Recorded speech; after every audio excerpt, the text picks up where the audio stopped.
Ok, grosse vidéo. Enfin, je sais pas si elle durera longtemps, mais en tout cas, on va attaquer une grosse partie de mon trading. On va regarder ensemble quels sont les problèmes que je rencontre en trading et qu'est-ce qui m'empêche justement de progresser. Je me suis posé pas mal de questions ces derniers temps, je me suis fait énormément de réflexions et j'ai aussi passé en revue pas mal de bouquins à propos de psychologie de trading et puis aussi d'autres aspects du trading.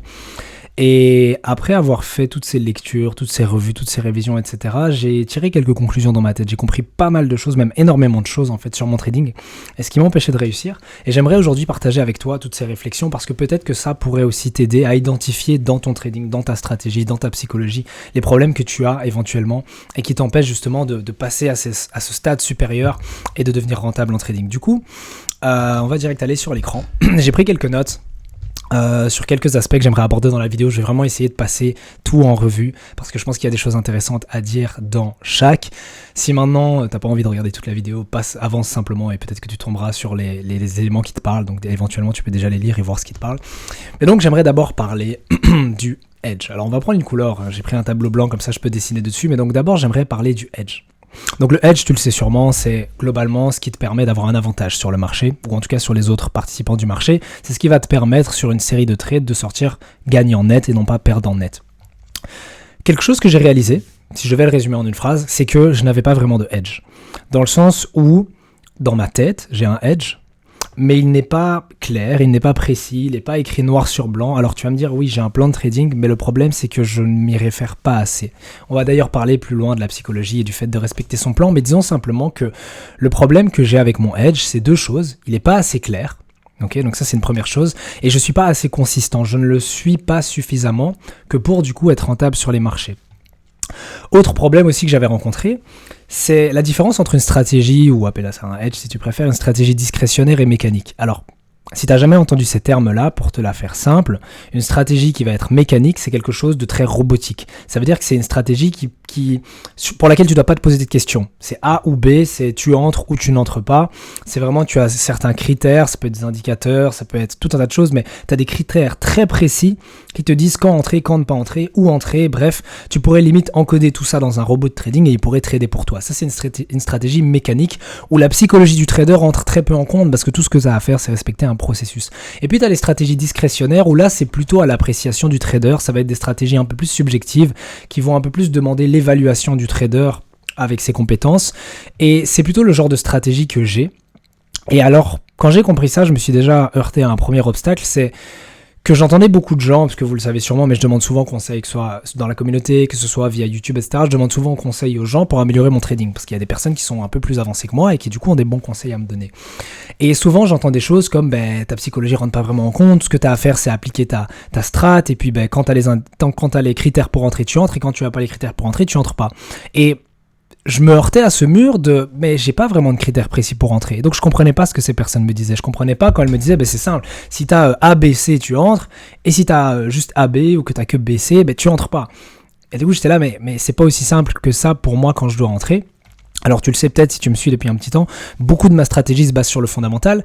Et quand tu fais une analyse fondamentale, tu le sais, c'est jamais aussi simple, c'est jamais blanc ou noir, même si le but de ton analyse fondamentale est d'arriver à une seule conclusion, qui est soit de l'achat, soit de la vente, tu le sais bien, mais les facteurs fondamentaux, pour tout mixer ensemble et arriver à un biais, c'est jamais aussi évident. Et puis parfois, un biais doit être nuancé. Ça m'arrive d'avoir un biais fondamental très simple. Par exemple, je suis haussier sur telle devise, je suis haussier sur telle devise ou baissier sur telle devise, mais parfois mon biais est un peu plus nuancé. Parfois sur une semaine, on a plusieurs annonces économiques qui peuvent changer mon biais, où je vais me dire, tiens, le début de la semaine, je vais être plutôt haussier, mais par contre sur la fin de semaine, il y a des risques à la baisse et je vais peut-être changer mon biais en fonction des datas qui sortent. Et donc ça, c'est ma manière d'aborder les marchés. Je suis pas le seul à trader fondamentalement d'ailleurs, mais une majorité de traders tradent surtout de manière technique et donc ils peuvent, entre guillemets, mécaniser leur stratégie. Le problème, c'est que 80% de ma strat se base sur la direction. Sauf que ma direction n'est pas technique, elle est fondamentale. Et donc déjà, ça c'est une première chose qui est compliquée. C'est difficile pour moi d'avoir tu entres ou tu sors. Parce que le fondamental n'est jamais aussi simple. C'est jamais aussi tu entres ou tu sors. Sauf si tu trades les nouvelles, mais c'est pas mon cas. Je trade la direction. Il y a des gens qui tradent la réaction du prix à une nouvelle. Par exemple, la nouvelle sort plus élevée que prévu. Bam, j'achète instantanément et puis je sors juste après pour faire quelques profits rapidement. Mais ça, c'est pas ma manière de trader. Et du coup, je peux pas encoder une stratégie, par exemple, qui dirait, tiens, si telle data sort de 1 ou 2 points au-dessus de de ce qui était prévu, j'achète, et inversement, si elle sort en dessous, je vends. C'est pas ça ma stratégie, et donc c'est plus complexe, c'est plus du directionnel. Et déjà, donc ça, c'est le premier obstacle que j'ai rencontré. Deuxième obstacle, c'est que je me suis rendu compte que même si, au niveau fondamental, c'était difficile d'avoir des critères très précis, parce que, comme je l'ai dit, c'est subjectif. Une annonce peut sortir plus élevée que prévu, mais ça ne veut pas pour autant dire que tu dois acheter, par exemple. Parfois, c'est plus subtil, tu dois aller regarder dans le rapport et c'est à nuancer. Mais par contre, donc l'autre problème que j'ai rencontré, c'est que même si au niveau de la direction fondamentale, c'est plus subjectif, c'est plus discrétionnaire, au niveau technique, donc dans mon analyse technique, parce que je l'implémente aussi dans mon trading, ça doit rester mécanique. Et donc le problème que j'avais, je vais te schématiser ça, mais imaginons, voilà, le prix fait des plus hauts de plus en plus hauts et des plus bas de plus en plus bas, ok. Donc globalement, on est dans une tendance baissière. Je garde un exemple très simple, mais tu vas comprendre. Je cherche à savoir si, d'un point de vue fondamental, l'actif que je trade, imaginons que ce soit l'euro, ok, donc je cherche à savoir, je vais mettre un E, je cherche à savoir si cette devise, ou on va même faire le symbole de l'euro, je cherche à savoir si cette devise a du potentiel, d'un point de vue fondamental, au niveau des macros, de la macroéconomie, pour aller encore plus haut. En gros, est-ce que l'euro, par rapport à sa valeur, est plus faible que ce qu'il devrait potentiellement être dans un futur proche. Donc en gros, est-ce qu'il y a de l'intérêt à acheter de l'euro? Ça, c'est ce que je vais déterminer d'un point de vue fondamental. Imaginons maintenant que d'un point de vue fondamental, je me dise, ok, l'euro est assez fort, il a le potentiel pour monter encore. J'ai ma direction. Maintenant, je vais devoir trouver des niveaux de prix, des points d'entrée pour du coup profiter de ce mouvement haussier. Parce que il suffit pas juste d'acheter là. Imaginons j'achète là. Oui, l'euro a le potentiel pour aller plus haut, mais tu fais quoi si maintenant il se retrace, puis il part? Et ça veut dire que, je vais pas être en perte. Déjà, je vais me faire sortir parce que je mets un stop, mais du coup, tu vas pas vouloir être en perte. Tu vas vouloir avoir aussi le bon timing pour entrer sur les marchés. Et c'est là où l'analyse technique entre en compte. Le fondamental te dit juste la direction plus ou moins dans laquelle le prix va aller. Ok, tu sais que à l'issue des jours qui viennent, le prix finira là-haut. Ça, t'en es quasi certain, ou en tout cas la probabilité pour que ça arrive est plus élevée que la probabilité pour que ça n'arrive pas. Mais entre le moment où le prix est là et le moment où il arrive là, il peut se passer un millier de choses. Le prix peut faire ça, ou bien le prix peut faire ça, même s'il finit là la semaine, il peut faire tout un tas de choses, et la chance, donc imaginons il se passe ça avant que le prix parte à la hausse pour te manger un stop, est grande si tu gères pas la technique. Donc déjà ça, un gros problème de mon trading, c'est que au niveau, je suis pas aussi bon en analyse technique qu'en analyse fondamentale. Ça veut dire que autant pour prédire la direction du marché et le niveau plus ou moins, donc imaginons ici tu es à un niveau, je sais pas moi, 1,09 et ici tu es 1,08, donc plus ou moins déterminer le niveau auquel le prix va terminer la semaine, ça va, j'ai un, on va dire un taux de réussite assez élevé. Mais, comme je l'ai dit, c'est pas parce que tu donnes la direction du marché que tu sais trader cette direction-là. Et au niveau de mes entrées et de mes sorties, c'est plutôt l'inverse. Enfin, j'ai pas un mauvais taux de réussite, mais si je regarde mes stats jusqu'à présent, donc ça fait à plus ou moins un an que je trade sur le même compte, je suis entre 40 et 50% de win rate. Donc ça va, mais c'est pas non plus un truc de fou. Même si en soi, tu vas pas chercher à avoir des 80% de win rate, c'est rare une stratégie qui te donne un win rate aussi élevé. Donc en soi, 50% de win rate, c'est très bien. Mais disons simplement qu'à ce moment-là, il faut que je time bien mes entrées. Le problème, donc je te parlais du hedge, ok, c'est que mon hedge ne détermine pas clairement quels sont mes critères d'entrée. Autrement dit, j'applique mon hedge un peu fondamental à mon technique. Sauf que pour le fondamental, avoir un hedge discrétionnaire, donc à l'appréciation du trader, donc à mon appréciation de, selon tout ce que j'ai analysé au niveau macro, j'estime que telle devise devrait s'apprécier ou telle devise devrait se déprécier, ça c'est discrétionnaire. Mais pour mon analyse technique, je peux pas me dire, par rapport à ce que j'observe sur les marchés, je pense que, non, il n'y a pas de je pense que, c'est qu'est-ce que le prix te dit, est-ce que tu as un setup acheteur, est-ce que tu as un setup de vente, etc. Et le problème, c'est que je suis pas assez précis pour ça. À deux niveaux. Le premier, c'est que je suis pas assez précis pour les critères d'entrée. Donc même si on prend sur une grande échelle, imaginons que tu regardes un graphique en H4, donc sur 4 heures, même à ce niveau-là, je peux être mauvais pour timer une entrée, alors que du H4 quand même il n'y a pas, je veux dire, on parle de grande zone, tu vois, genre on te dit juste tu dois entrer dans cette zone-là, tu entres où tu veux, tu vas dans cette zone-là, tu es sur de la grande time frame. Si maintenant tu descends sur une unité de temps plus petite, je peux comprendre que ce soit plus dur de trader sur du M15, M5, etc., M1, ça peut être plus difficile de timer son entrée, mais sur du H4, c'est censé être facile. Mais pourquoi j'ai du mal à ça? Parce que mes critères sont un peu trop flous dans ma tête. Il y a une phrase qui dit d'ailleurs, c'était ce qui se conçoit bien s'énonce clairement. Eh bien, si je devais l'appliquer au trading, l'idée c'est que si tu conçois bien dans ta tête ta stratégie, tu devrais savoir l'appliquer correctement. Et le problème, c'est que dans ma tête, même si j'ai passé un temps pour définir ma strat, etc., le problème, c'est que je la maîtrise pas suffisamment, notamment parce que je l'ai pas suffisamment backtesté, on en parlera juste après, mais du coup, j'ai les concepts en tête, en théorie. Donc si maintenant je replonge dans mon plan et je relis, je dis bah oui c'est ça mes critères d'entrée. Mais pour ce qui est de l'application, en gros c'est pas maîtrisé, c'est pas automatique. Parfois j'ai encore des doutes de attends, selon mon plan là je suis censé faire quoi. Et ça t'es pas censé te le poser quand tu trades. Et c'est ça le problème, c'est qu'alors quand je ne sais pas, imagine donc t'as une situation de trading, peu importe ce que c'est, t'as une situation de trading et tu ne sais pas. À ce moment-là, qu'est-ce que tu vas faire? Tu vas pas, généralement, parce que du coup tu fais preuve de FOMO et c'est là où la psychologie rentre en compte, mais tu vas pas commencer à aller dans ton textbook, regarder, attends, dans cette situation-là, qu'est-ce que je dois faire, machin, ça. Non, tu vas être subjectif, tu vas dire, je pense que je dois faire ça. Tu penses, à tort, enfin parfois à tort, que tu dois faire telle chose et que c'est la bonne chose à faire. Sauf qu'en réalité, tu respectes pas ton plan à ce moment-là, et alors tu vas fausser les probabilités. Bref, mais donc ce que je veux dire par là de façon très simple, c'est qu'imaginons, j'ai ma direction, je dois approfondir mon edge, parce que honnêtement, j'ai discuté avec une personne et elle m'a dit, donc j'essayais du coup de tirer des leçons de lui, de cette personne, et elle me disait, tu sais quoi, envoie-moi les critères de ton ou tes setups, et je vais te dire ce que j'en pense. Et je lui dis, quels critères? Et alors là, il y a eu un petit blanc parce qu'on s'est dit, tu dois avoir des critères pour ouvrir une position. Et je me suis dit, j'en ai pas vraiment. Enfin, ouais, j'ai des confluences. Genre, imaginons, j'ai la confluence A, B, tu vois, imagine la confluence A, c'est un indicateur, ça, je sais pas, c'est un chandelier, ça, c'est un certain niveau de prix, ça peut être un timing, imaginons que j'observe le ABC pendant, je sais pas, l'ouverture de Londres ou de New York, bref, j'ai des confluences, et ma simple règle, c'est, plus j'en ai, mieux c'est, plus ça renforce la probabilité que mon trade aille dans le bon sens. Mais il m'a dit, oui, ça peut marcher, mais c'est pas assez précis, c'est pas assez... Le problème avec une stratégie trop floue comme ça, c'est que tu vas mettre énormément de subjectif. Ça va trop être à l'appréciation du trader, alors qu'au début, en tout cas quand tu débutes, et pour ma part, je me considère non pas comme un débutant, mais en tout cas au niveau technique, comme quelqu'un qui apprend encore à faire de bonnes analyses techniques, eh bien, tu dois être le moins discrétionnaire possible, le plus mécanique possible. Ça va te permettre d'enlever les émotions de l'équation et ça va te permettre de trader beaucoup plus objectivement. Bref, je pense que j'ai fait le point là-dessus. Alors, un autre problème auquel je me suis heurté, c'est du coup au niveau du backtesting. Parce que en discutant à nouveau, on m'a souvent dit backtest, pour deux raisons. La première, c'est que tu vas gagner confiance en ta stratégie. Enfin non, ça c'est plutôt la deuxième. La première, c'est que du coup, tu vas simplement avoir des stats pour savoir si ta stratégie est rentable. Donc après, tu vas peut-être backtest, je sais pas moi, sur 100 trades, et tu vas voir, tiens, sur 100 trades, j'ai telle stat. Et tu as toutes les stats, ton win rate, bref, le pire c'est que tu m'entends parler, du coup, même là, tu te rends compte que je backteste pas souvent parce que je ne sais pas quelles sont les stats qui sortent du backtesting, mais je vais t'expliquer après pourquoi je backteste pas tant. Donc, imaginons, tu dis sur 100 trades, j'ai telle stat, je sais à quoi m'attendre. Je mets des grands guillemets sur ce que je viens de dire. Je sais à quoi m'attendre quand je vais trader en réel. C'est pas tout à fait vrai parce qu'il y a une grande différence entre le backtesting et le trading réel. Mais disons simplement que tu as en tout cas les stats de ta stratégie si elle était appliquée à la perfection. Après, il peut y avoir un écart entre ta capacité à appliquer ta stratégie à la perfection et ta façon d'appliquer ta stratégie en temps réel. Mais ça, c'est encore autre chose. Mais donc, ça, c'est la première raison pour laquelle tu vas vouloir backtester. Et la deuxième, du coup, c'est pour gagner confiance en ta stratégie. Je t'ai dit tantôt que parfois, je me retrouvais devant des situations de trading.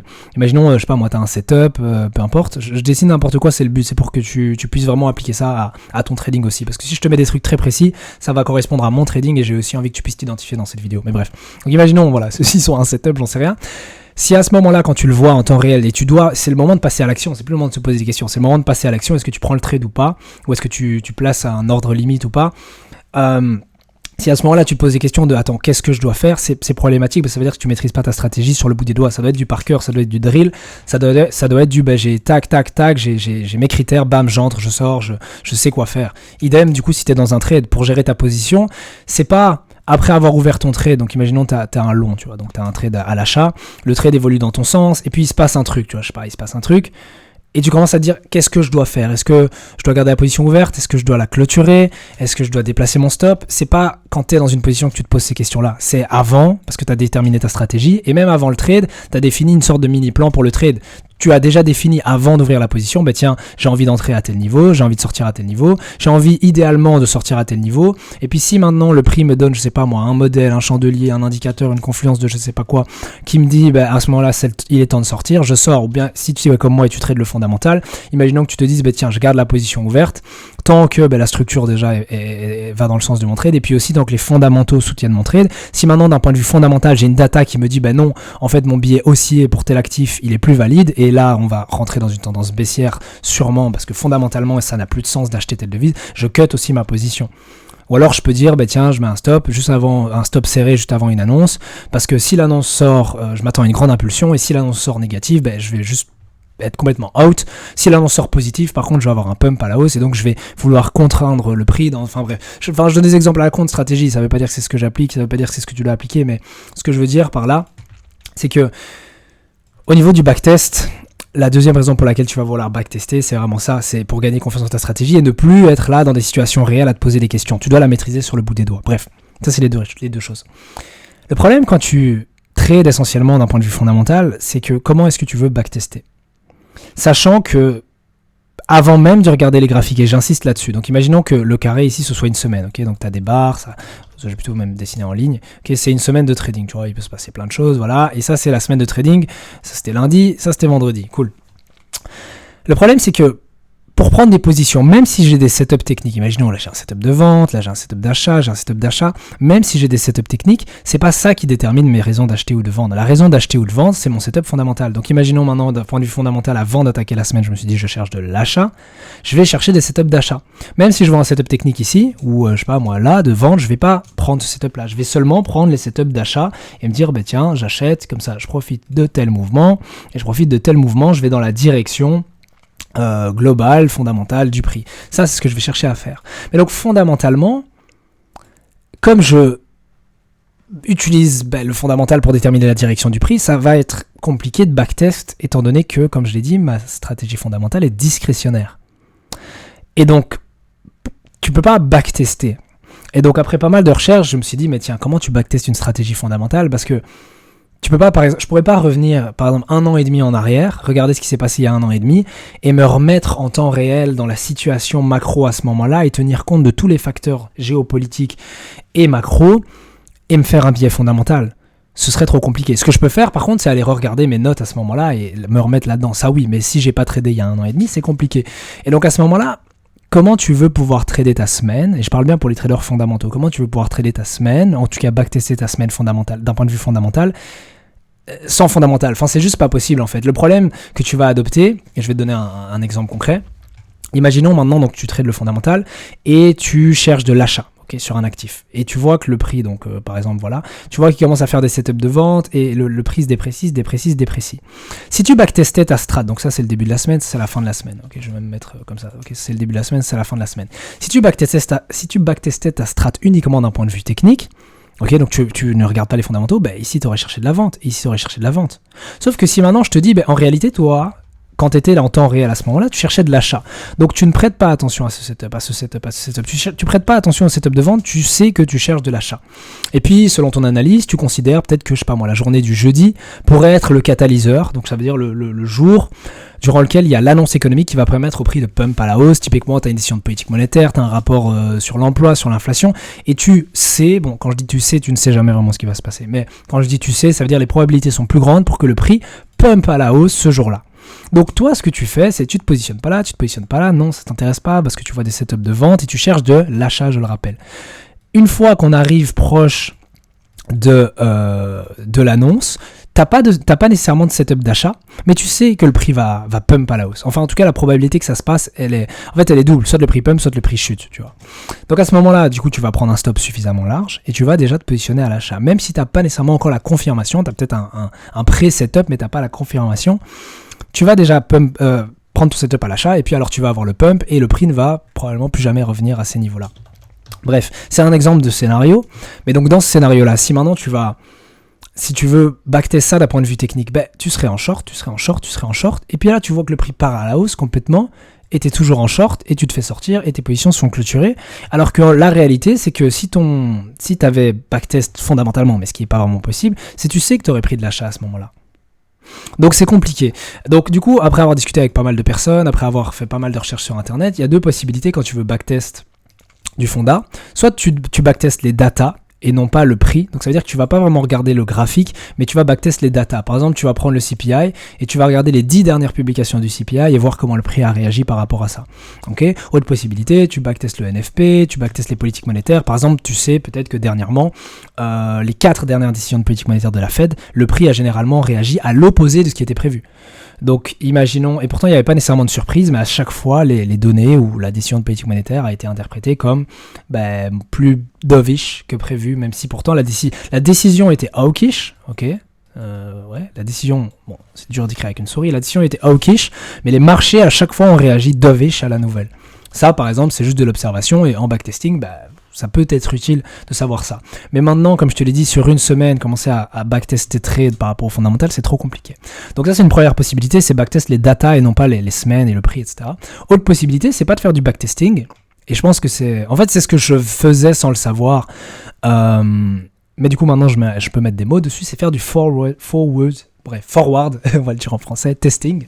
Donc au lieu de back testing, tu reviens en arrière, forward testing, tu vas tester en avant. Alors comment tu fais ça? C'est simple, tu prends un compte démo, ok, tu trades en temps réel, ok, et par exemple tu vas prendre les 50 prochaines occurrences de ton billet, tout simplement. Donc tu vas trader en réel le fondamental, semaine après semaine. Donc imaginons cette semaine-là, t'es achat sur la devise, achat, puis peut-être vente, ok.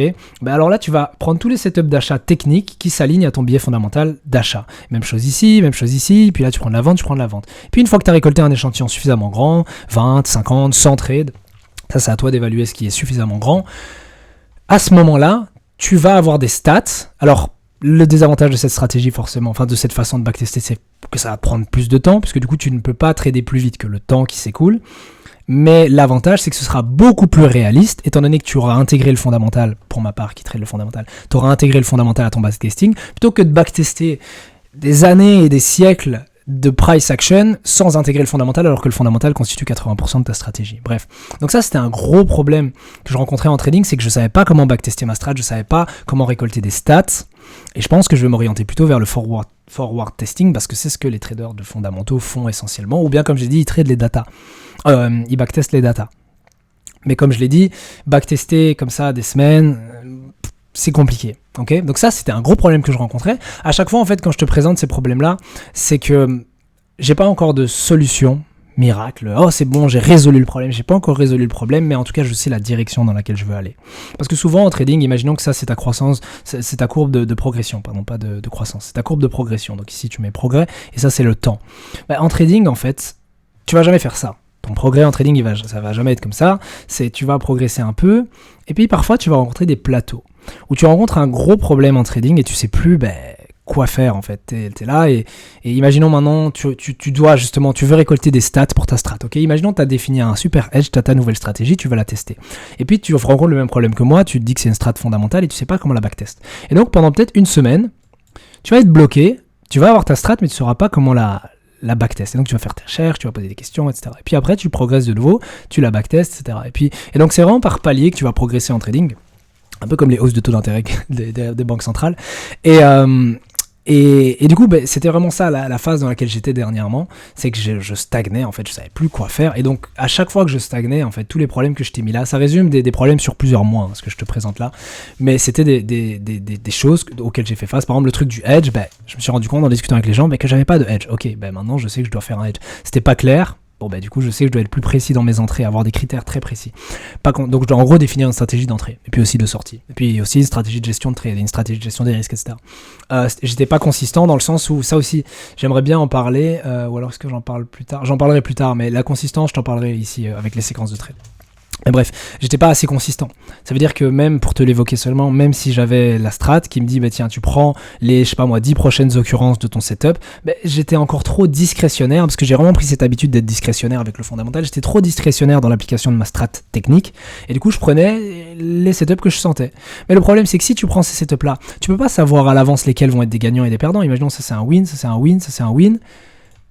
Attends, je prends du rouge, ça c'est un lose. Le problème, c'est que si tu regardes ça, comme j'ai pas pris toutes les occurrences, tous les moments où mon setup est apparu et seulement j'ai choisi ceux que je voulais prendre, tu vois ici que j'ai pris un win, 2 lose, 3 lose, donc tu t'en doutes, je vais sortir net perdant. Alors que si j'avais pris toutes les occurrences, ok, imaginons on considère pas les deux derniers trades, voilà, on va enlever ceux-là. Si j'avais pris toutes les occurrences du trade, donc celui-là aussi, j'aurais eu 1, 2, 3 gains et 3 perdants. À ce moment-là, j'aurais sûrement eu un petit profit, tu vois. Mais donc c'est important de prendre tous les setups. Et le problème, quand tu manques de consistance, ça peut être soit tu sautes des jours, donc t'es pas là et tu trades pas, et ça c'est pas sérieux parce que tu dois trader tous les jours pour ne pas rater d'opportunité. Je parle pas de la peur de manquer une opportunité, je parle vraiment du fait de manquer une opportunité. Genre t'avais littéralement un setup qui se dessinait devant toi et tu l'as pas pris. Que ce soit pour, comme je l'ai dit, une raison de temps, t'étais juste pas là, et alors là c'est problématique, il faut essayer de trouver le temps de trader, ou bien simplement une raison psychologique, t'as eu peur, je sais pas pour quelle raison t'as pas pris le trade, mais du coup tu devais quand même le prendre parce que ta stratégie, et c'est là où j'insiste, parce que pourquoi je prenais pas ces trades là, parce que j'avais pas de critères précis, et donc je me disais est-ce que je dois le prendre ou pas, je pense pas, mais la réalité c'est que je devais le prendre si j'avais une stratégie claire, nette et précise. Bref, je continue. Mais donc ça c'est pour un autre problème. Le backtest du fondamental, c'était aussi un problème. Comment je backtest ma strat, comment je trouve des stats, etc. Et puis du coup, je suis tombé sur le forward testing qui me correspond mieux. Et l'avantage aussi, c'est que le compte que j'ai là maintenant, tu le sais peut-être, je l'ai dit tantôt, mais ça fait 1 an que je l'ai, et je l'ai jamais fait sauter. J'ai jamais perdu plus de moins 2%. Je suis jamais tombé en dessous de moins 2% de capital. Donc l'avantage quand tu gardes ton compte aussi longtemps, c'est que tu peux tester des trucs dessus.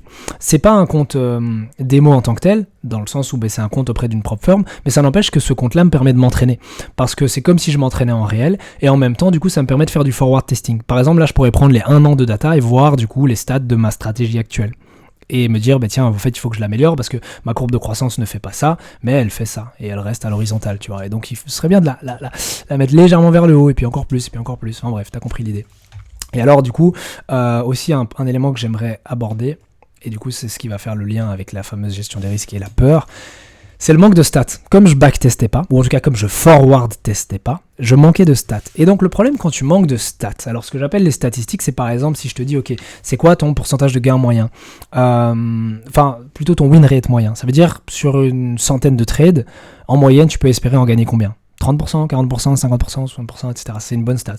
Autre stat, c'est quoi ton, je crois il y a un ratio de, j'ai plus le nom exact, mais en gros ton ratio de rentabilité. Combien est-ce que tu peux espérer sur chaque dollar que tu vas dépenser, combien est-ce que tu peux espérer en gagner. Donc imaginons, pour chaque dollar que tu mets, tu peux espérer en gagner, je sais pas moi, 2 ou 1,2, etc. Tu as aussi le risque-récompense, le risk to reward.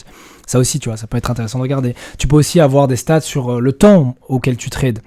Quand est-ce que tu places des positions en moyenne ? Le matin, l'après-midi ? Combien de temps tu gardes une position en moyenne ? Est-ce que tu es plutôt long ou... Bon, après, ça c'est moins intéressant, mais bon, tu es plutôt long ou short d'habitude ?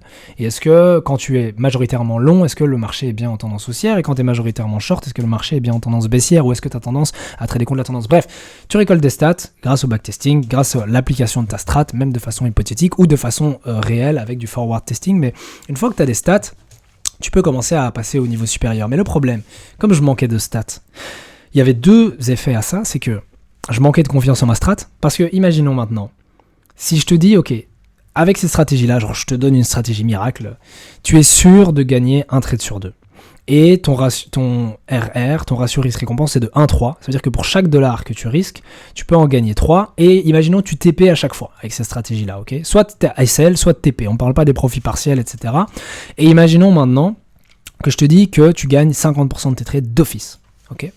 Mais si tu sais ça, et genre c'est prouvé, c'est une situation hypothétique, ok ? Mets-toi dans le scénario, ok ? Il y a aucun moyen que les stats dévient, sauf si tu fais de la merde. Mais du coup voilà, donc tu sais que peut-être que le prochain trade que tu prends, tu sais pas si ce sera un gagnant ou un perdant, mais on s'en fout. Le deuxième que tu prends, peut-être ça peut être perdant, tu peux même faire 4 lose, mais après imagine que, je sais pas moi, les 5 suivants, donc ça c'est par exemple un gagnant, peut-être ici t'as un perdant, et puis gagnant. Et là, si tu prends l'échantillon de 10 trades, t'as 50% de win rate.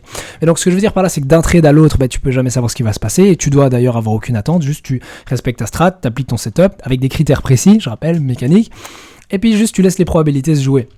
Et donc si tu sais ça, tu vas pas t'énerver, entre guillemets, après une perte, tu t'en fous en fait, parce que juste, ok, trade, gagnant, perdant, cool, je continue. Et tu réfléchis plus en termes de séquence de trades, tu vois, 10, 20 trades. Et après 20 trades, tu regardes, tiens, est-ce que ma stratégie s'est bien appliquée ou pas ? Mais sur d'un trade à l'autre, tu t'en fous. Mais donc le problème, c'est que je manquais de stats. Donc cette certitude que tu as donc, dans le scénario hypothétique que je t'ai donné, cette certitude de te dire, bon, peut-être que ce trade-là, malheureusement, c'était un perdant. Oh, le suivant aussi. Mais c'est pas grave parce que je sais que sur une série de trades, je vais finir gagnant. Dans le sens où je sais que sur une série de trades, si je prends 20 trades, je sais qu'il y en aura plus ou moins 10 qui seront gagnants, et je sais que ces 10-là vont me rapporter à chaque fois 3 R, et que donc si je prends les 30 R que j'aurais gagné avec ces 10-là, et que j'enlève les 10 R que j'aurais perdu avec les 10 autres, je sortirais gagnant net avec à peu près 20 R, sur une période de je sais pas combien de temps, mais ça on s'en fout, ok ? Donc du coup, tu as cette certitude-là, mais quand tu ne connais pas les stats de ta stratégie, tu sais pas si après 1, 2, 3 perdants, les 3 suivants vont pas aussi être perdants. Parce que t'as aucune foutue idée de quel est ton win rate, par exemple. Et puis aussi, quand tu comment dire, par rapport au ratio risque-récompense, tu sais pas en moyenne combien tu peux espérer gagner sur un trade. Est-ce qu'en moyenne ta strat elle te rapporte 1-1, 1-2, 1-3? Tu vois, quelle est ta capacité à garder un trade gagnant assez suffisamment longtemps que pour hit DTP de 1-3 ou plus? Et ça aussi, si t'as pas de stats, tu peux pas le savoir. Et donc le problème, c'est que tu vas manquer de confiance en ta stratégie et ça va te donner envie d'en dévier. Parce que si maintenant tu n'as pas la certitude que ta strat fonctionne, parce que tu manques de stats, ben, tu vas te dire quoi? J'ai deux chemins qui s'ouvrent à moi. Soit je respecte mon plan, donc je respecte ma strat, ok? Soit je respecte ma strat, je respecte mon plan de trading, mais j'ai aucune foutue idée de si elle marche parce que j'ai pas de stats dessus, j'ai pas de statistiques. Soit du coup, ben, je dévie de mon plan et j'improvise un peu, je fais du trading discrétionnaire et j'essaye de faire ce que je pense être bien pour justement gagner. Mais déjà, c'est une erreur psychologique de se dire, ben, si je rentre dans l'équation, je peux améliorer mon trading et faire mieux que ma strat. Enfin, comment expliquer ça? C'est une erreur psychologique de se dire que parce que tu vas faire des actions humaines, tu vas changer les probabilités de l'issue de ton trade. Tu peux pas le faire. Ça veut dire que n'importe quel trade, et j'insiste sur cette phrase, n'importe quel trade, peu importe que tu aies fait la meilleure analyse du monde, peut être un perdant. Tu peux jamais savoir ce qui va se passer sur les marchés, et c'est une réalité qui rentre en contradiction avec cette idée-là de se dire, bah tiens, je vais être un peu discrétionnaire, je vais essayer des trucs pour améliorer mon edge. Tu peux pas l'améliorer, ton edge en temps réel. Ton edge, tu peux l'améliorer avant le trade. Ça veut dire que tu fais ton edge, c'est un peu comme ton plan, tu vois, c'est ta strat, et puis une fois que tu as ton edge, tu l'appliques. Mais tu peux pas, pendant que tu trades, rajouter des éléments à ton edge par-ci par-là en pensant l'améliorer. Parce que tout ce que tu vas faire, c'est fausser les probabilités. Et puis sur une série de trades, bah, du coup, tu vas avoir une marge de différence entre tes stats en backtesting et tes stats en réel, indépendamment de la psychologie. Bref, mais donc, le problème que j'ai cité ici, quand tu manques de statistiques et que tu manques du coup de confiance en ta stratégie, c'est que tu seras plus susceptible d'en dévier, tu seras plus susceptible de ne pas respecter ton plan de trading. Et là, on en vient à la psychologie, mais j'en parlerai après. Ça, c'est une première chose. La deuxième chose aussi, c'est que comme je connais pas, on va dire, les stats de ma stratégie, je peux pas non plus savoir après combien de trades, enfin, c'est quoi par exemple mon drawdown maximum. C'est quoi la plus grande perte que j'ai enchaînée avec des perdants consécutifs? Je sais pas. Et donc du coup, un comportement qui découle directement de ça. Imaginons maintenant que je te dis, ok, ta stratégie, en 1000 trades, voilà, imaginons ta backtest ta stratégie sur 1000 trades. En 1000 trades, tu sais que le nombre maximum de perdants que tu as déjà enchaîné, c'est 5 trades. Tu sais aussi, par exemple, que chez ta propre firm, ils autorisent maximum un drawdown de 5%. À ce moment-là, tu peux te dire, bah, tu sais quoi, je vais risquer max 1% par trade. Ok? Et donc, bon, après, le problème... Bon, il faudrait risquer un tout petit peu moins que 1%, parce que sinon, tu vas te finir à moins 5%. Enfin, pas exactement, parce que du coup, ton 1%, si tu le calcules vraiment par rapport à ton capital en temps réel, va diminuer. Parce que plus tu vas enchaîner de pertes, plus ton capital va diminuer, plus ton capital diminue, plus le 1% est une somme moins grande d'argent. Donc en théorie, tu n'atteindras jamais le moins 5%. Enfin, pas en tout cas avec 5 pertes. Parce que du coup, la première perte t'enlèvera vraiment 1%. Si on prend par rapport à ton capital de départ, mais la deuxième va t'enlever, je sais pas moi, moins 0,99, la troisième peut-être 0,99, et puis 0,98, etc. Donc en réalité, tu seras à 4, je sais pas moi, moins 4,96. Mais bref, c'était une parenthèse de mathématiques. Mais ce que je veux dire par là, c'est que, donc imaginons maintenant, tu sais que sur 1000 trades, on parle pas de 100, on parle de 1000 trades. Sur 1000 trades, t'as jamais eu plus que 5 pertes d'affilée. Donc à ce moment-là, tu définis ton risque, imaginons sur 1% par trade, parce que tu sais qu'à aucun moment, enfin, bon, ce sera à nuancer parce que sinon on va rentrer dans le domaine des probabilités, mais on va simplifier. Tu sais qu'à aucun moment tu vas manger plus que 5 pertes d'affilée.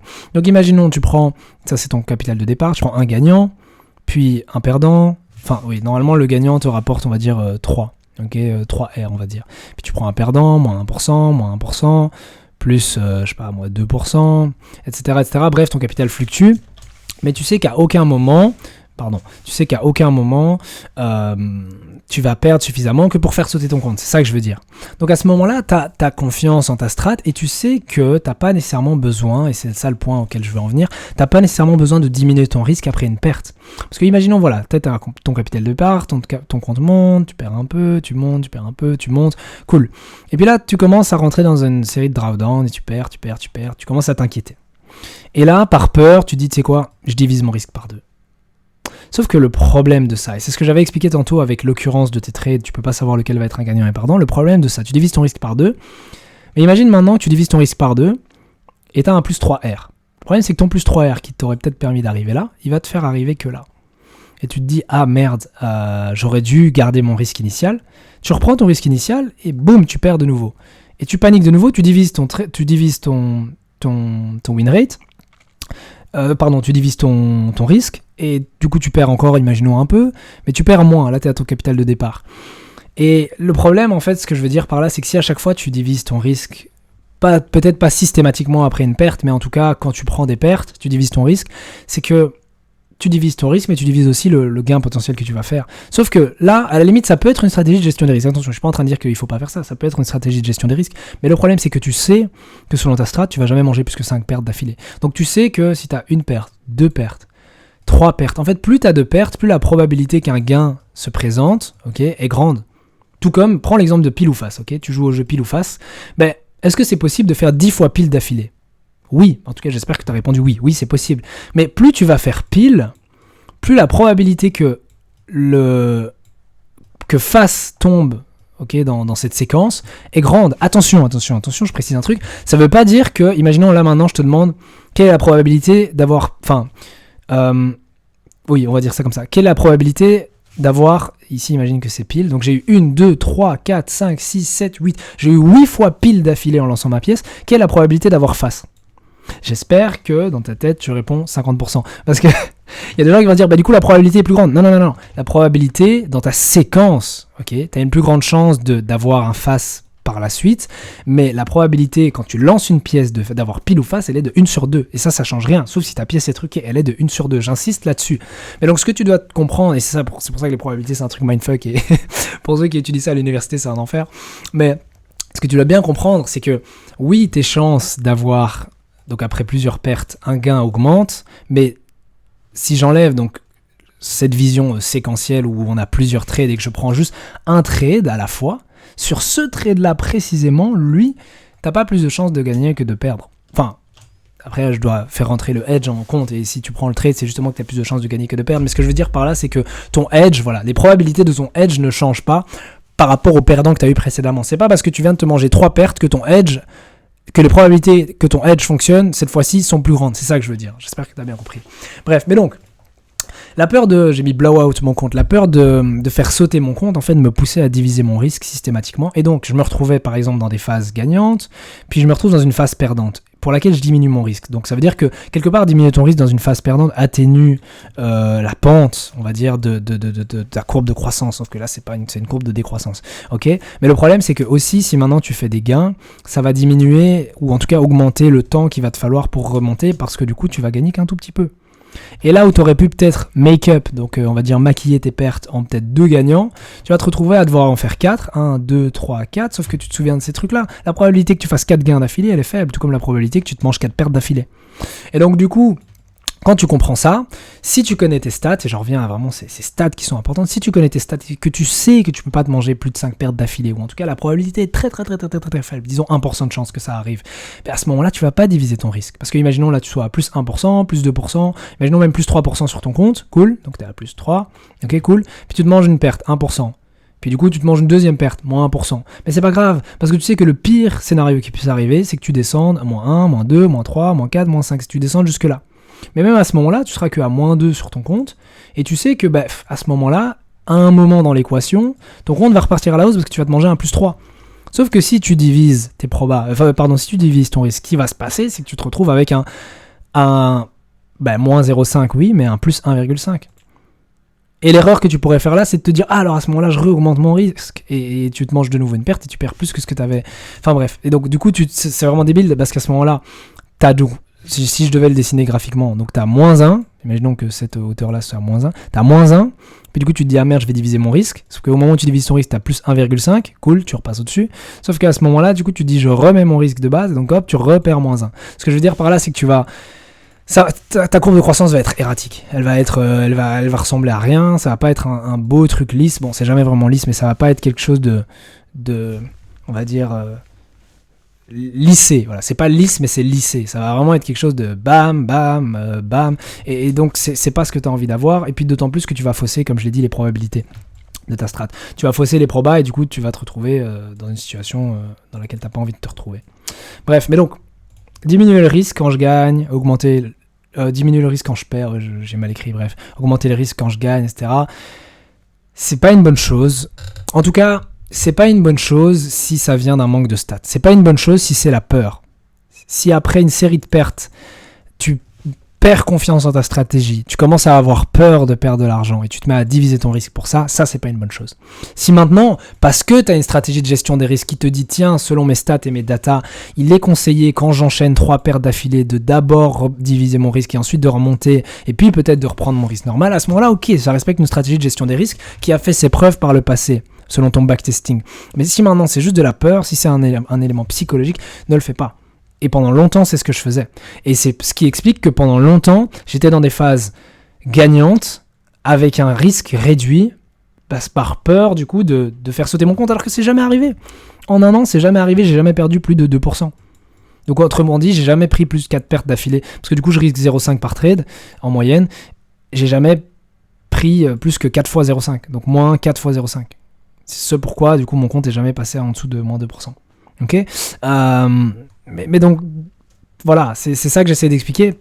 C'est que pendant trop longtemps, en fait, l'erreur, c'est que j'aurais pu, donc si maintenant je te décide, on va dire, imagine ça c'est ma courbe de croissance. J'aurais pu facilement remonter et ne plus être en phase de drawdown et dépasser mon précédent plus haut, si j'avais gardé mon risque initial.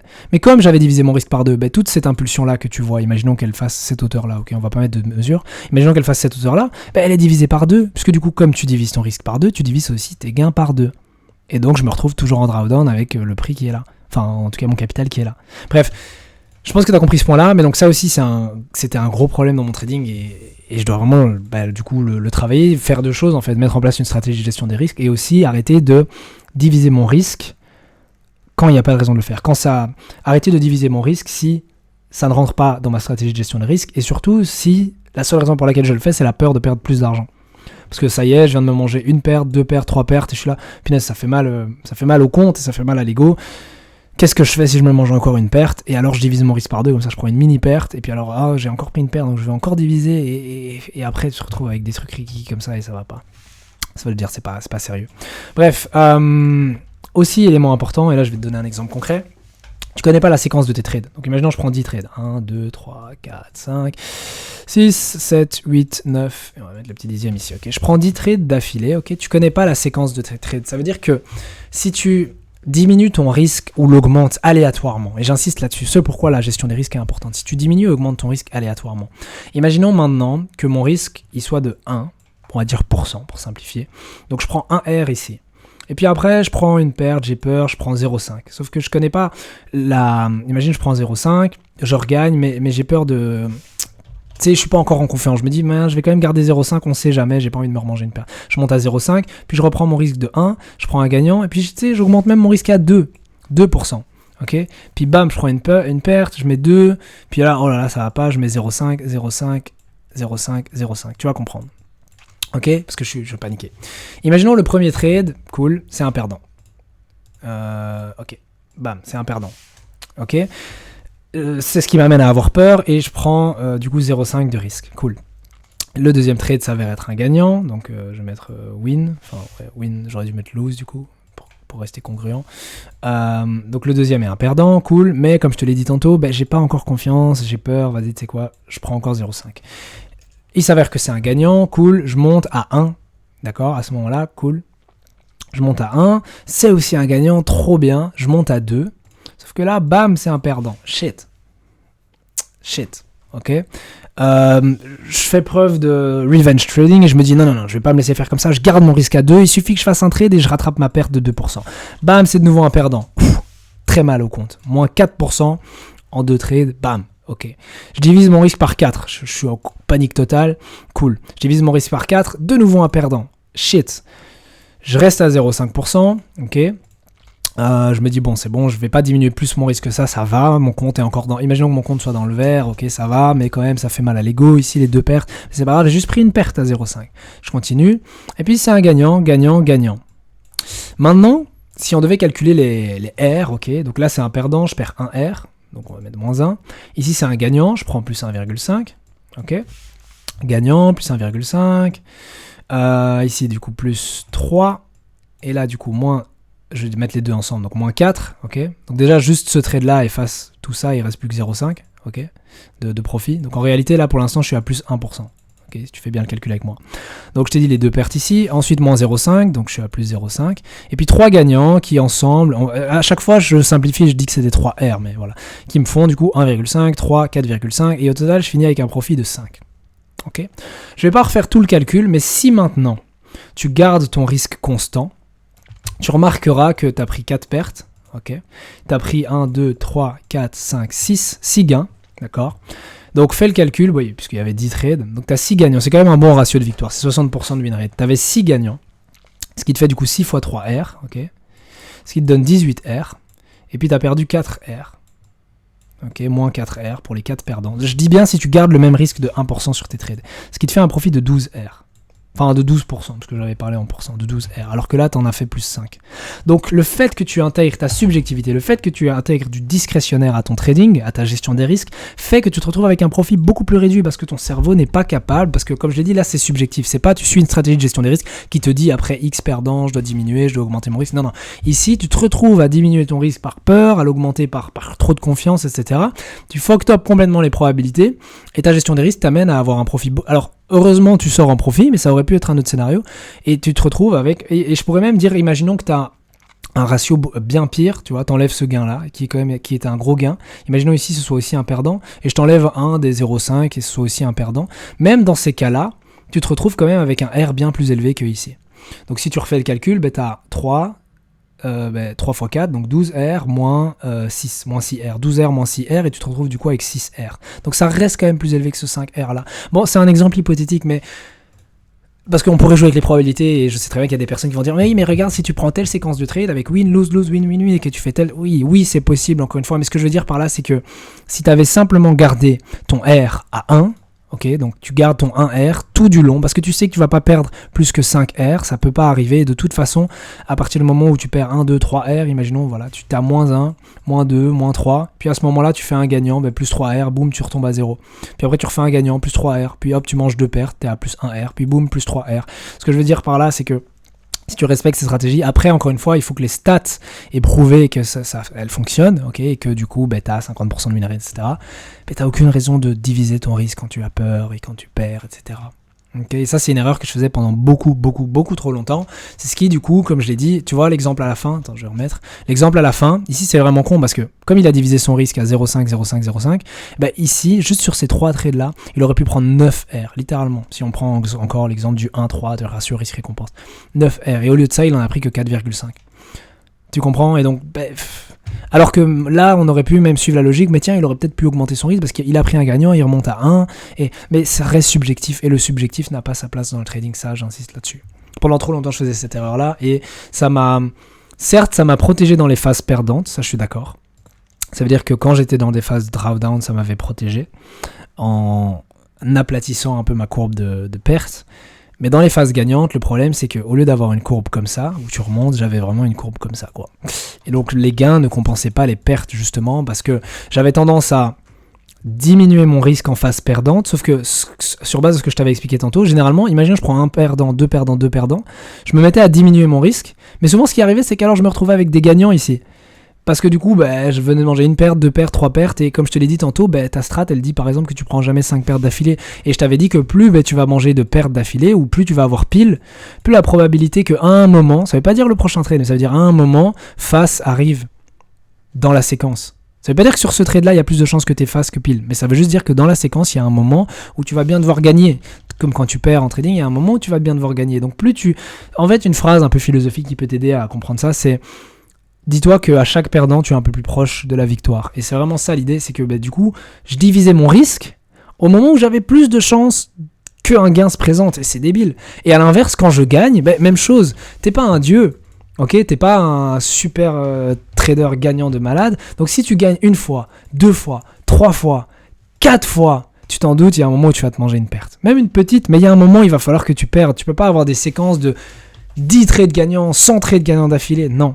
Et donc le problème quand les gens sont dans des phases gagnantes, qu'est-ce qu'ils font? Ils augmentent leur risque. Sauf que du coup, quand tu vas te manger cette perte, imaginons là tu te retrouves avec du 2% de risque par trade, bam, ça te fait une giga perte de 2%, alors qu'avant, imaginons tu prenais juste 0,5 par trade, et là tu viens de perdre l'équivalent de 4 R si imaginons ton risque de base c'est 0,5 en un trade, et ça pique 4 R en moins en un trade, tu vois. Et donc c'est ça que j'essaie d'expliquer. C'est que du coup, c'est un peu contre-intuitif, mais en fait, selon ce serait presque comme s'il fallait diminuer son risque plus on gagne, et augmenter son risque plus on perd. Mais c'est totalement contre-intuitif, parce que imagine que t'es là, t'es dans le rouge, tu te noies encore plus, et on te dit quoi? T'es en train de te noyer, enlève ton tuba. Enfin, mais t'inquiète, dans quelques secondes, tu sors de l'eau. Enfin, personne le ferait, tu vois. Et donc je comprends que d'un point de vue psychologique, c'est compliqué, moi-même j'ai du mal avec ça, mais comme je l'ai dit, et c'est là aussi le point, enfin je vais terminer cette section-ci avec ça, c'est que j'ai pas vraiment de stratégie de gestion des risques. Tu vois la séquence de trade que je t'ai montré avec là j'augmente un peu, puis tu sais quoi là je diminue mon risque. J'ai pas de règle précise qui me dit dans telle situation, et ça pourrait d'ailleurs être basé sur ta stratégie mécanique. Tu pourrais te dire, tiens, quand j'ai mes critères A, B, C, je prends un R. Si j'ai D, E en plus, imaginons que ce soit à chaque fois un critère, je prends 2 R. Par contre, si j'ai que A, B, soit je prends pas le trade, ou bien si je prends le trade, je le prends avec 0,5 R, tu vois, ou un truc comme ça. Ça, par exemple, ça pourrait être une stratégie de gestion des risques. Ça pourrait être aussi sur base de ta séquence de trade. Ça veut dire que tu gardes, imaginons une stratégie assez simple où tu as 3 critères, tu te dis je prends un R à chaque fois et il me faut les 3 critères pour entrer. Si j'en ai moins que ça, j'entre pas, ça pourrait être tes raisons de trader. Mais après, ce que tu te dis, c'est si maintenant, par exemple, je mange 3 pertes ou par exemple 2 pertes d'affilée, je fais quelque chose. Soit j'augmente ou je diminue mon risque, ou enfin je fais quelque chose. Okay, ça aussi, ça peut être une stratégie. Mais que ce soit le scénario A ou B, donc le premier truc que je t'ai présenté ou le deuxième, ça change rien, j'ai pas de stratégie de gestion de risque. Pas aussi clair que ça. Donc ça va pas et ça me pousse à faire ce que je t'ai montré là avec la séquence de trade de façon complètement subjective. Et du coup, tu t'en doutes, c'est pas du trading, ça c'est pas sérieux, c'est juste du gambling, c'est pas sérieux. Bref. J'en arrive au dernier point, la psychologie. La psychologie, et j'ai fait une vidéo récemment là-dessus qui s'appelait La psychologie n'est peut-être pas la clé. La psychologie n'est peut-être pas la clé du trading. Je pense que la place de la psychologie dans tout ça, c'est qu'elle doit venir seulement après avoir fait bien ces 2 points-là. Parce que la psychologie de trading, en fait, c'est... Imaginons maintenant que tu as ta stratégie, ok. Tu as ta gestion des risques et tu l'appliques à la perfection. Personne n'est jamais parfait et il t'arrivera de faire des bêtises. Il t'arrivera par exemple d'avoir un gagnant et de couper court. Il t'arrivera d'avoir un gagnant et tu es au niveau de prix où tu es censé clôturer. Tu veux aller tirer encore plus et puis il se retourne et tu effaces les profits que tu as fait. Ça t'arrivera aussi d'avoir un gros drawdown. Imaginons ça fait 3 jours, tu es en drawdown et tu en as marre donc sur ton trade. Et puis tu clôtures parce que t'en peux plus d'être dans le rouge et tu dis tant pis je clôture à perte pour finalement voir le prix aller dans ton sens. Bref, ça t'arrivera de faire des erreurs, ok. Mais à ce moment-là, la psychologie entre en jeu. Sauf que là, mon problème à moi essentiellement, mes 2 gros problèmes, ils découlent pas de ma psychologie. Enfin, bien évidemment j'ai des problèmes de psychologie aussi, de trading, mais globalement mon problème c'est que j'ai pas de edge clair. Donc, la question même de la psychologie, en fait, se pose pas encore à mon niveau, je pense.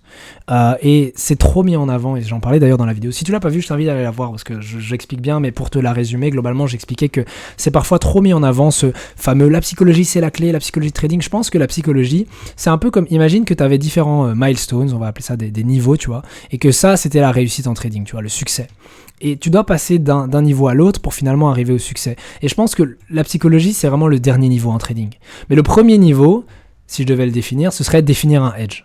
Donc c'est travailler sur une strat, soit tu la détermines toi-même et tu la backtestes et elle fonctionne, soit tu l'achètes à quelqu'un ou je sais pas, peu importe, mais tu la trouves où tu veux, sur des forums, dans une poubelle, dans la rue, j'en sais rien, mais tu trouves ton edge et tu fais en sorte de le tester, ok, donc tu vas le tester pour que que tu aies la preuve qu'il fonctionne, ok, avec des stats, que ce soit en forward testing ou en back testing. Une fois que tu as ce edge, et c'est pour ça en fait je parle même pas de psychologie parce que je suis même pas à ce niveau-là les gars. Là maintenant, honnêtement, après cette vidéo et pour les semaines à venir, ce sur quoi je vais bosser, c'est mon edge. Parce que même si dans ma tête j'ai une idée de edge, il est pas clair, il est pas noir sur blanc, il est pas assez précis, il est pas assez mécanique. Mon edge fondamental, c'est pas possible de le rendre mécanique. Comme je l'ai dit, je trade pas les réactions du prix aux nouvelles, je trade la direction que le prix peut prendre. En fait, je trade la valeur des actifs. Si un actif est sous-évalué par rapport à mon évaluation fondamentale de ce qui va influencer sur la valeur de cet actif, je vais chercher à l'acheter et inversement. Mais du coup, je peux pas vraiment transformer mon analyse fondamentale en stratégie mécanique. Donc ça, je garde l'aspect discrétionnaire. Mais pour ce qui est de mon analyse technique, je peux la mécaniser. En fait, je dois la mécaniser même. Comment tu veux faire du technique discrétionnaire? Enfin, j'ai du mal à le comprendre. Mais pourtant, c'est ce que je fais. C'est ça que je dis. C'est ça que je... Pardon, j'articule plus. C'est ça que j'explique, c'est que c'est contradictoire. Je veux dire, je fais du trading... Enfin, mon analyse technique est discrétionnaire alors que c'est pas possible d'avoir une analyse technique discrétionnaire. Enfin, en tout cas, l'idéal, c'est mécanique. Bref, mais donc je bosse là-dessus. Mais donc, une fois que tu as ton edge, ok, et que du coup, il est mécanique, si tu traites que la technique, et que tu maîtrises les fondamentaux suffisamment que pour avoir un billet fondamental qui est correct 80% du temps, on va dire. Ok. Pourquoi 80% du temps? Parce que peut-être des gens vont dire, hein, what, comment tu peux avoir raison 80% du temps? C'est plus facile d'avoir raison pour la direction du marché que pour les entrées. Souvent, il y a beaucoup de traders, toi comme moi, et tous ceux toute la communauté, la plupart savent donner la direction du prix. Honnêtement, genre, la plupart d'entre nous sont suffisamment doués que pour connaître la direction du prix. Dire, bah tiens, après mon analyse, je pense que d'ici la fin de la semaine, si je devais regarder les chandeliers weekly, voilà, par exemple, tu te mets sur un graphique weekly, sur une semaine, tu saurais dire, peut-être pas le lundi à la première heure d'ouverture, mais après peut-être lundi, mardi, mercredi, si la semaine va finir avec un chandelier bullish ou bearish. Ou peut-être un doji, genre un chandelier neutre.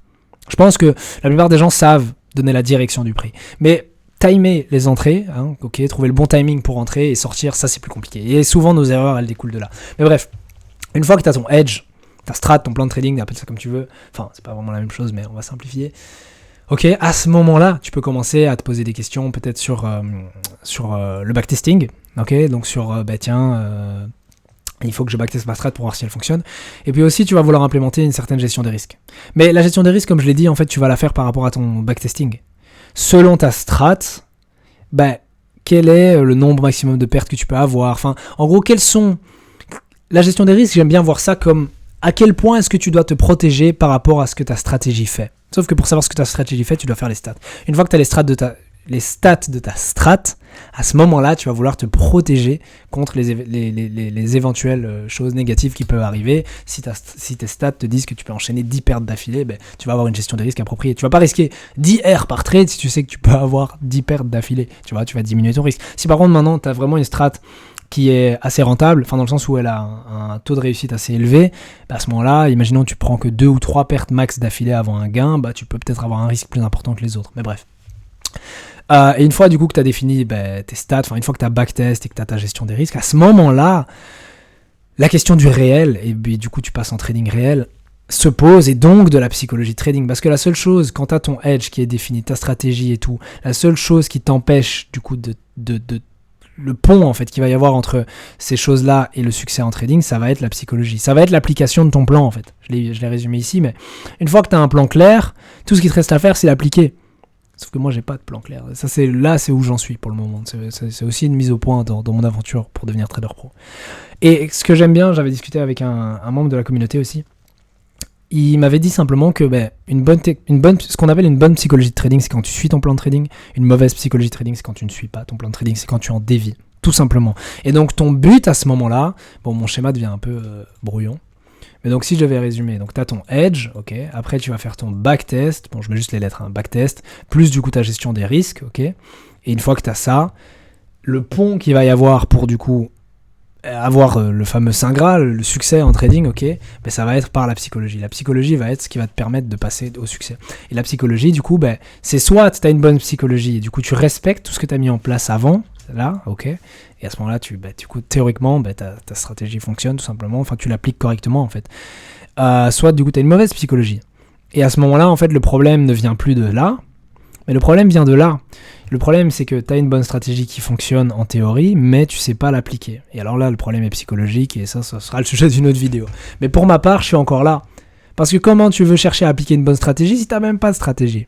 Et ça, c'est mon cas. Donc je dois vraiment avoir un meilleur, même pas un meilleur edge, un edge tout court, le back testé, ou le forward testé, et puis du coup... mettre en place une gestion des risques. Quand j'aurai ça, je me repencherai sur la psychologie. Bref, j'espère que la vidéo t'a plu. C'est plus ou moins où j'en suis en trading, tout simplement. Je te tiendrai au courant de comment les choses évoluent. J'espère que ça t'a aidé aussi. Si jamais toi aussi tu rencontrais ces paliers dont j'avais parlé au début, où tu progresses en trading, puis tu stagnes, tu progresses, tu stagnes. Si toi aussi t'es dans cette phase où tu sais plus trop ce vers quoi aller, cherche là-dedans. Dans ces deux choses-là, peut-être que ton edge n'est pas assez clair pour toi, ou peut-être que tu n'en as même pas comme moi, peut-être que tu n'as jamais backtesté. J'ai vu d'ailleurs récemment dans la communauté un gars qui disait qu'il n'avait jamais backtest. Si tout le monde dit qu'il faut backtest, peut-être qu'il faut backtest. Si tous les pros te disent que il faut backtest ta stratégie pour avoir des stats, pour connaître sa rentabilité, etc., c'est peut-être qu'il faut le faire. Mais bon, pour ma part, je l'ai expliqué tantôt, moi non plus, je n'ai jamais vraiment backtest, je faisais du forward testing. C'est ce que je continue à faire. C'est plus lent, mais les strats sont plus accurate, les stats sont plus réalistes. Bref, j'espère que la vidéo t'a plu. Sur ce, on se dit à la prochaine dans une prochaine vidéo.